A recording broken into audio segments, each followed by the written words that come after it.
Hey y'all, today I'm going to be reading pages 44 and 45, so I'm going to go ahead and find it, and I'm going to make sure I finish off the sentence on the previous page, if that's how it is, and then I'll go ahead and get started. These were the sons of Reuel, Esau's sons, Chief Nahath, Chief Zerah, Chief Shammah, and Chief Mizah. These were the chiefs of Reuel in the land of Edom. These were the sons of Basemath, Esau's wife. And these were the sons of Aholibamah, Esau's wife, Chief Josh, Chief Jalam, and Chief Korah. These are the chiefs who descended from Aholibamah, Esau's wife, the daughter of Anna. These were the sons of Esau, who is Edom, and these were the chiefs. The sons of Seir. These were the sons of Seir the Horite who inhabited the land: Lotan, Shobal, Zibeon, Anna, Dishon, Ezer, and Dishan. These were the chiefs of the Horites, the sons of Seir in the land of Edom. And the sons of Lotan were Hori and Hemam. Lotan's sister was Timnah. These were the sons of Shobal: Alvin, Manahath, Ebal, Shepho, and Onam. These are the sons of Zibeon, both Ajah and Anna. This was the Anna who found the water in the wilderness as he pastured the donkeys of his father Zibeon. These were the children of Anna: Dishon and Aholibamah, the daughter of Anna.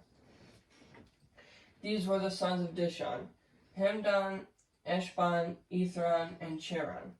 These were the sons of Ezer: Bilhan, Zavan, and Akan. These were the sons of Dishon: Uz and Aran. These were the chiefs of the Horites: Chief Lotan, Chief Shobal, Chief Zibeon, Chief Anna, Chief Dishon, Chief Ezer, and Chief Dishan.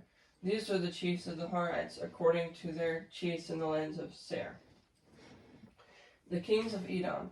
Now these were the kings who reigned in the land of Edom before any king resigned over the children of Israel. Bela, the son of Beor, reigned in Edom, and the name of his city was Dinhaba. And when Bela died, Jobab, the son of Zerah of Bozrah, resigned in his place. When Jobab died, Husham of the land of the Temanites reigned in his place. And when Husham died, Hadad, the son of Bedad, who attacked Midian in the field of Moab, reigned in his place.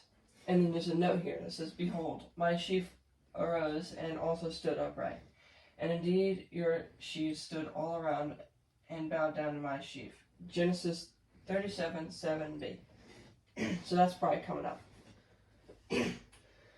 And the name of his city was Avith. When Hadad died, Shamla of Masrekah reigned in his place. And when Samlah died, Saul of Rehoboth by the river reigned in his place. When Saul died, Baal-Hanan, the son of Achbor, reigned in his place. And when Baal-Hanan, the son of Achbor, died, Hadar reigned in his place.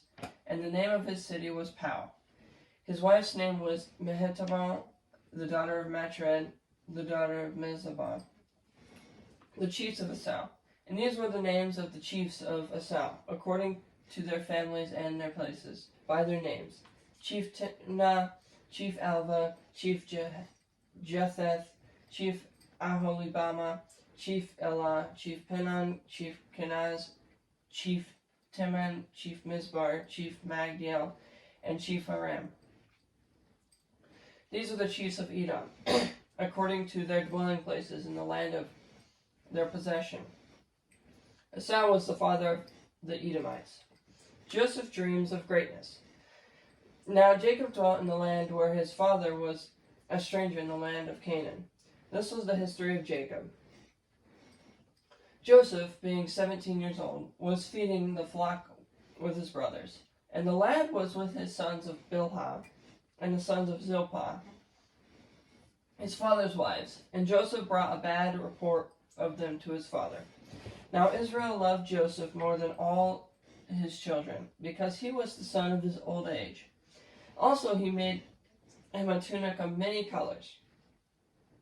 But when his brothers saw that their father loved him more than all his brothers, they hated him, and they could not speak peaceably to him. Now Joseph had a dream, and he told it to his brothers, and they hated him even more. So he said to them, "Please hear this dream which I have dreamed. There we were, binding sheaves in the field. Then behold, my sheaf arose and also stood upright. And indeed your sheaf stood all around and bowed down to my sheaf." And his brothers said to him, "Shall you indeed reign over us, or shall you indeed have dominion over us?" So they hated him even more for his dreams and for his words. Then he dreamed still another dream and told it to his brothers and said, "Look, I have dreamed another dream. And this time, sorry, I lost my place. And this time the sun, the moon, and the 11 stars bowed down to me." So he told it to his father and his brothers, and his father rebuked him and said to him, "What is this dream that you have dreamed? Shall your mother and I and your brothers indeed come to bow down to the earth before you?" And his brothers envied him, but his father kept the matter in mind. Joseph sold by his brothers. Then his brothers went to feed their father's flock in Shechem. And Israel said to Joseph, "Are not your brothers feeding the flock in Shechem? Come, I will send you to them." So he said to him, "Here I am." Then he said to him, "Please go and see if it is well with your brothers and well with the flocks, and bring back word to me." So he sent him out of the valley of Hebron, and he went to Shechem. Now a certain man found him, and there he was, wandering in the field. And the man asked him, saying, "What are you seeking?" So he said, "I am seeking my brothers. Please tell me where they are feeding their flocks." "What's it mean?" If you're looking for Dothan on a modern map, try Tel Dotha. That's what it's called now. The land was located about 15 miles north of Shechem, halfway between the Jordan River and the Mediterranean Sea. Genesis 37:17. And the man said, "They have departed from here, for I heard them say, 'Let us go to Dothan.'" So Joseph went after his brothers and found them in Dothan. Now when they saw him afar off, even before he came near them, they conspired against him to kill him. Then they said to one another, "Look, this dreamer is coming. Come therefore, let us now kill him and cast him into some pit. And we shall say, 'Some wild beast has devoured him.' We shall see what will become of his dreams." But Reuben heard it, and he delivered him out of their hands, and said, "Let us not kill him." And Reuben said to them, "Shed no blood, but cast him into this pit which is in the wilderness, and do not lay a hand on him, that he might deliver him out of their hands, and bring him back to his father." So it came to pass, when Joseph had come to his brothers, that they stripped Joseph of his tunic, and the tunic of many colors that was on him. Then they took him and cast him into a pit, and the pit was empty, there was no water in it. And they sat down to eat a meal. Then they lifted their eyes and looked. There was a company of Ishmaelites coming from Gilead with their camels, bearing spices, balm, and myrrh, on their way to carry them down to Egypt. So Judah said to his brothers, "What profit is there if we kill our brother and conceal his blood? Come and let us sell him to the Ishmaelites, and let not our hand be upon him, for he is our brother and our flesh." And the brothers listened. Then Midianite traders passed by. So the brothers pulled Joseph up and lifted him out of the pit, and sold him to the Ishmaelites for 20 shekels of silver. And they took Joseph to Egypt. Then Reuben returned to the pit. And indeed Joseph was not in the pit, and he tore his clothes. And he returned to his brothers and said, "The lad is no more, and I, where shall I go?" So they took Joseph's tunic, killed a kid of the goats, and dipped the tunic in the blood. Then they sent a tunic of many colors, and they brought it to their father, and said, "We have found this. "Do you know whether it is your son's tunic or not?" And he recognized it and said, "It is my son's tunic. A wild beast has devoured him. Without doubt, Joseph is torn to pieces.